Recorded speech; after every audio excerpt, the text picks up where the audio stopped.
A paz do Senhor para o povo de Deus. O livro de Êxodo, capítulo 2, temos um contexto relacionado à história de uma mulher corajosa, uma mulher sensata, uma mulher sábia que edificou a sua casa, porque a palavra diz que a sábia edifica, e a tola a derruba. Então essa é uma mulher sábia que edificou a casa. No livro de Êxodo, capítulo 2, a partir do versículo 1, nós vamos ver que diz assim: E foi-se um varão da casa de Levi, e casou com uma filha de Levi. E a mulher concebeu e teve um filho, e vendo que ele era formoso, escondeu-o 3 meses. Não podendo, porém, mais escondê-lo, tomou uma arca de juncos e a betumou com betume e pez, e pondo nela o menino, a pôs nos juncos à borda do rio. E sua irmã postou-se de longe para saber o que lhe havia de acontecer. E a filha de Faraó desceu a lavar-se no rio, e as suas donzelas passeavam pela borda do rio. E ela viu a arca no meio dos juncos, e enviou a sua criada e a tomou. E abrindo-a, viu ao menino, e eis que o menino chorava. E moveu-se de compaixão dele e disse: Dos meninos dos hebreus é este. Então disse a sua irmã, a filha de Faraó: Irei eu chamar uma ama das hebreias que crie este menino para ti? E a filha de Faraó disse: Vai. E foi-se a moça e chamou a mãe do menino. Então lhe disse a filha de Faraó: Leva este menino e cria-mo, e eu te darei teu salário. E a mulher tomou o menino e criou. E sendo o menino já grande, ela o trouxe à filha de Faraó, a qual o adotou. E chamou o seu nome Moisés e disse: Porque das águas o tenho tirado. Nós vamos ver no contexto real dessa história que há um personagem de uma mulher corajosa. Nós vemos primeiramente, antes deste capítulo 2, que o contexto da história ali é o Egito, aonde o povo de Israel, o povo de Deus, a nação do Senhor, está cativa lá no Egito. São eles humilhados, são eles maltratados, são eles escravos no Egito. É o povo de Deus. E aí nós temos um contexto onde que o faraó, que era o líder maior do Egito, muitos consideravam o faraó como um dos deuses, afinal de contas nós vamos ver no contexto que eles adoravam a muitos deuses, e cada um dos deuses tinha suas representações simbólicas e religiosas e espirituais para o povo do Egito. Mas o povo de Deus, a Bíblia diz para nós que nós só devemos adorar a um único Deus, que é o Deus de Israel, o mesmo Deus que é o Deus deste povo. Mas também notamos na própria história que o próprio povo de Deus, muitos deixaram de adorar ao único Deus para adorar a deuses pagãos. Mas o que eu quero te falar nessa história é que o rei, ali vamos dizer o rei, o líder maior, o faraó, ele havia decretado. Nós vemos no contexto da Bíblia, das autoridades, que quando eles decretavam, alguns selavam com um anel, e outros selavam de outra maneira. Havia sempre uma forma simbólica para selar um decreto. E nós vemos ali um decreto do rei para matar as crianças ali, porque ele estava notando que o povo de Israel estava progredindo muito, e era o objetivo maligno, né? Acabar com o progresso. E ali ele decretou a morte das crianças. E aí nós vemos, dentro do que a gente estuda, que a gente entende, que havia ali um cetro, né? O cetro de Faraó, a qual ele decretava com aquele cetro, e ali o decreto não poderia ser revogado. Então, neste decreto nós vemos que uma mulher do povo de Israel fica grávida. E que linda é a gestação de uma mulher, né? Que lindo é a mulher estar gerando uma criança. Mas, irmãos, eu quero chamar a atenção, porque estamos falando sobre uma mulher corajosa, uma mulher sábia. Ela estava gerando uma criança, mas porém num tempo, né? Num tempo de aflição, no tempo de perseguição. Era apenas mais uma escrava grávida? Aos olhos humanos, sim, mas aos olhos do Todo-Poderoso, Deus dos deuses, era um plano maior, era um propósito maior, era um projeto. Repita comigo: o projeto de Deus é infalível. Você crê nisso? Fé mais fé é geração. Amém?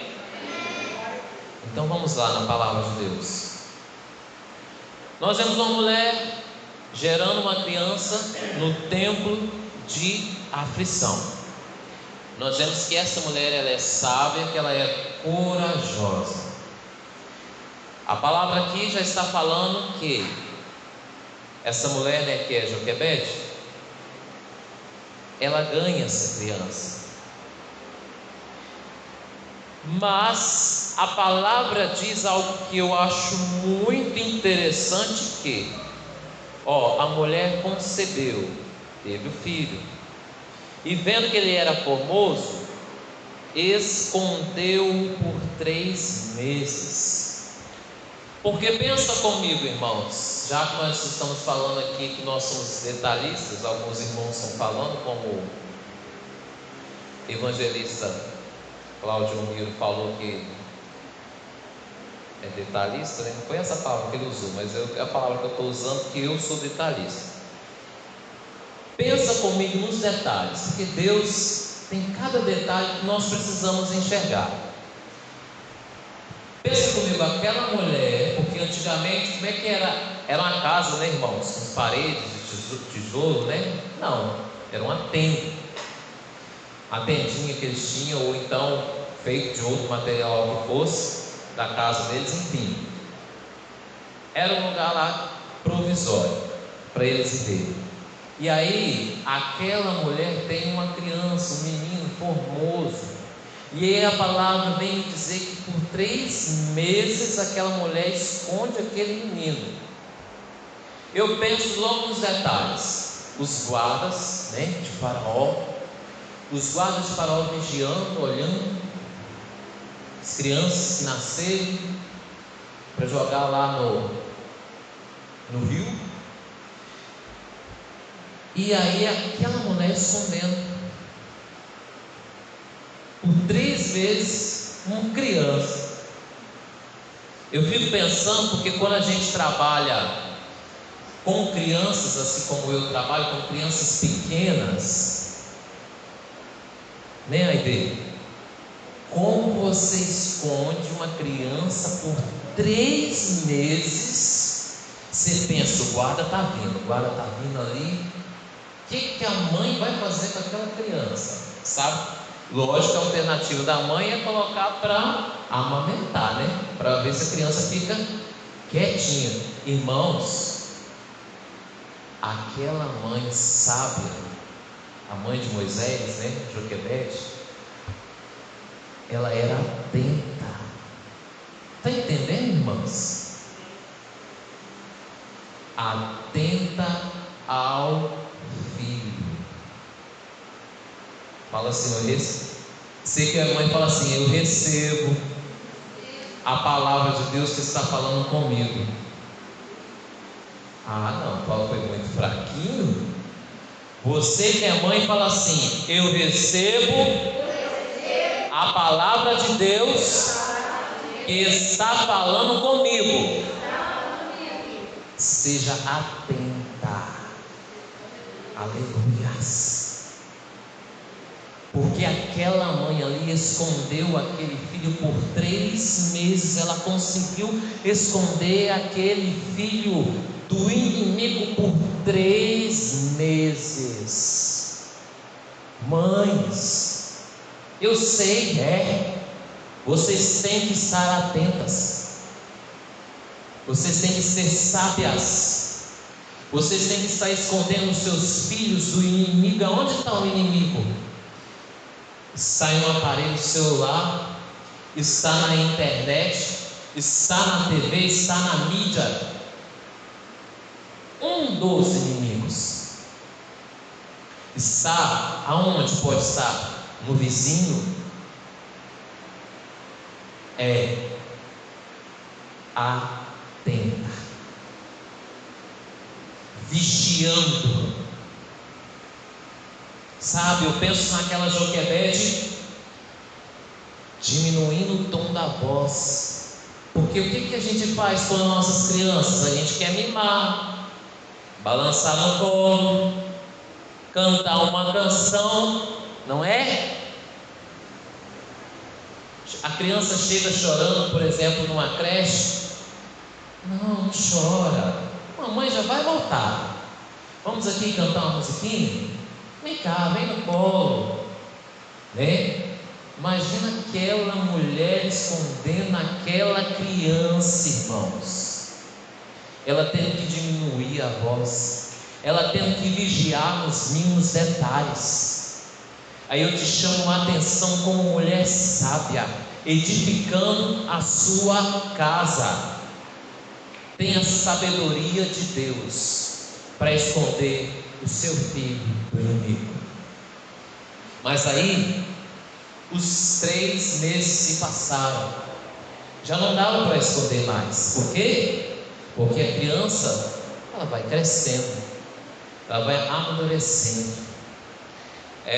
Dentro da legislação nós vemos que a mãe tem o direito de amamentar e cuidar da criança, né, em alguns setores por 4 meses, outros por 6. E aí nós temos 3 meses que aquela mãe ali fica cuidando daquela criança, amamentando. Mas aí chega um momento onde ela tem, irmãos, uma sabedoria. E ao mesmo tempo, se você analisar, você olha e fala assim: é doido. Vai fazer um cesto, pôr a criança e pôr no rio, vai matar a criança. Não é não, irmãos? Não é não, mulheres? Não é não, irmãos? Porque nessa hora o pai pensa assim: não, você está doida, mulher? Você vai colocar a criança, você vai morrer afogada, né? Porque os pais têm esse super cuidado assim. E aí, irmãos, a gente não vê, até nesse contexto, é bom a gente analisar também detalhes. A gente não vê aqui o contexto falando sobre o pai, mas só sobre a mãe e sobre a irmã dessa criança. Porque aí Joquebede pega a criancinha, coloca no cesto lá que ela fez, coloca lá no rio, mas quem vai ali, né, acompanhando com um olhar atento é a irmã, é Miriam. Aí nós vemos mais uma personagem de uma menina, né, naquele tempo, nesse contexto histórico.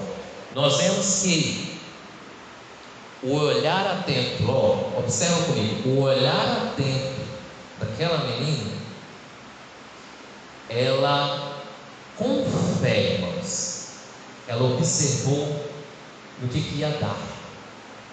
Porque se a gente trazer simbolicamente, o rio representa o mundo, as águas representam, né, o mundo.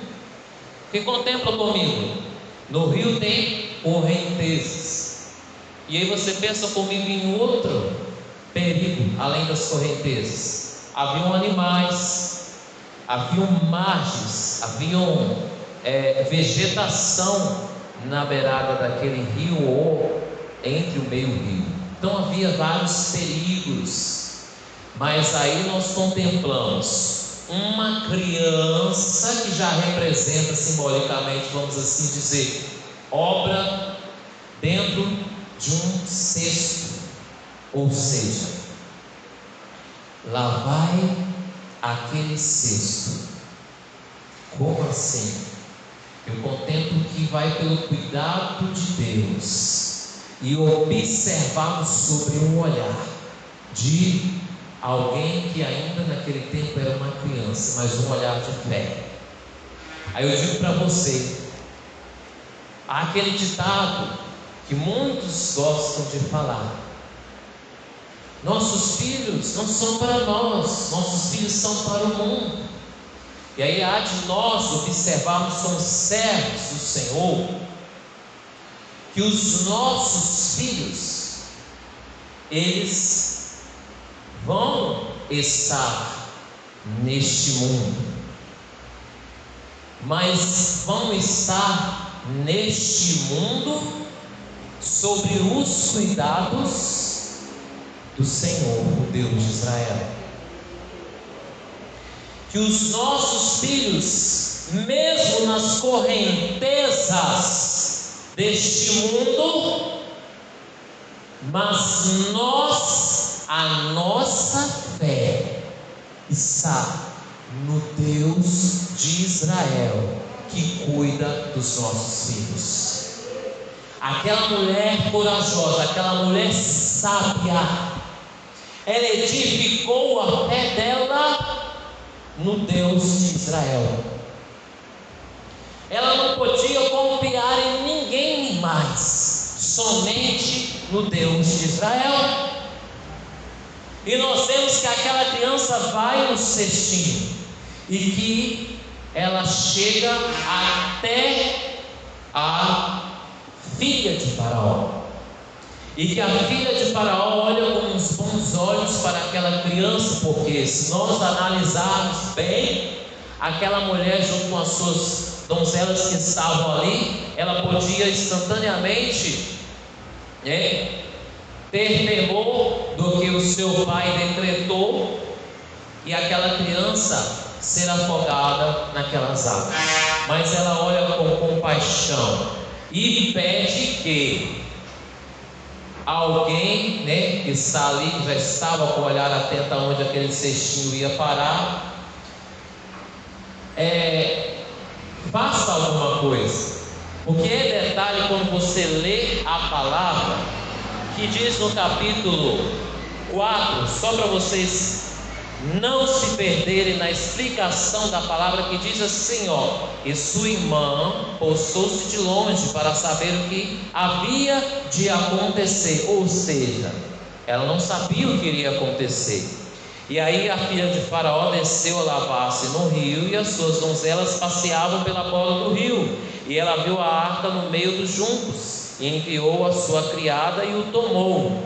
Abrindo, viu o menino, e eis que o menino chorava, e moveu-se de compaixão dele, e disse: dos meninos dos hebreus é este. Então nós entendemos na palavra, a filha de Faraó reconheceu logo que era um hebreu. Então disse a sua irmã, ou seja, a irmã da criança: irei eu chamar uma ama das hebreias que crie este menino para ti. Olha que criança sábia, cheia de fé, de atitude.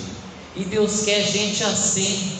Você pode ser novo convertido na igreja, você pode ser novo na igreja, mas seja cheio de atitude, seja cheio de fé, seja cheio de sabedoria, Seja cheio da presença de Deus. Não seja aquele que vai levar a palavra negativa, mas seja aquele que vai levar a palavra de fé. Porque aquela criança, ela vai e fala: hey, você quer que chame uma ama? Nem a ama era aquelas que amamentavam, mas que não eram, né, mães. Mas nós vemos que, olha o propósito de Deus. A filha de Faraó concorda, vai, chama lá. E aí quem é que vem? A mãe do menino, a mãe biológica, a mãe que depositou a sua fé em um único Deus verdadeiro, um Deus que é Deus dos deuses, um Deus que contempla mulheres de fé, mulheres de atitude, mulheres de coragem, mulheres de determinação, mulheres que têm medo, sim, tem, mas mulheres que depositam a sua fé em Deus, e mesmo passando pelo medo, pelo desafio, por aquilo que elas não sabem como será, mas elas depositam a fé em Deus e esperam em Deus. E aí nós vemos ainda que essa mulher, além de poder cuidar daquela criança que era o seu filho, ainda recebe um salário para cuidar daquela criança. Nós temos Joquebede cuidando do seu filho chamado Moisés. Nós temos o decorrer da história que Moisés foi o escolhido de Deus para mudar uma nação. Seus filhos são bênçãos, a sua família é uma bênção, você, mulher, é uma bênção do Senhor. Você é uma mulher de fé, de atitude, de coragem, de determinação. Nós contemplamos a palavra do Senhor aqui exortando, edificando as mulheres, porque nós vemos também, de acordo com o contexto histórico, de muitas humilhações, de muitas mulheres que não tinham o direito nem de adorar. E aí nós temos no Novo Testamento Jesus trazendo à tona que as mulheres têm o direito de adorar, que as mulheres têm o direito de exercer a fé. Nós temos neste contexto do Velho Testamento uma mulher de atitude, uma mulher ali que o Senhor a honrou diante dos seus inimigos. E essa é a palavra que eu tenho para você hoje. Hoje é o 8 de março, né, Dia Internacional da Mulher, que foi estabelecido, né, terrenamente. Nós temos que estabeleceram, mas nós temos que o dia da mulher, assim como o dia do homem, assim como o dia do fiel, do ser humano, são todos os dias. Aleluia. Porque a família é de Deus, porque os nossos princípios é de Deus. Então, mulher, seja corajosa, seja sábia, seja mansa, seja valente quando precisar, tenha as virtudes do Senhor na sua vida, mas o principal, seja sábia, porque uma mulher sábia, ela edifica a sua casa. Deus te abençoe, com poucas bênçãos não, tá? Levanta as mãos aí, mulheres.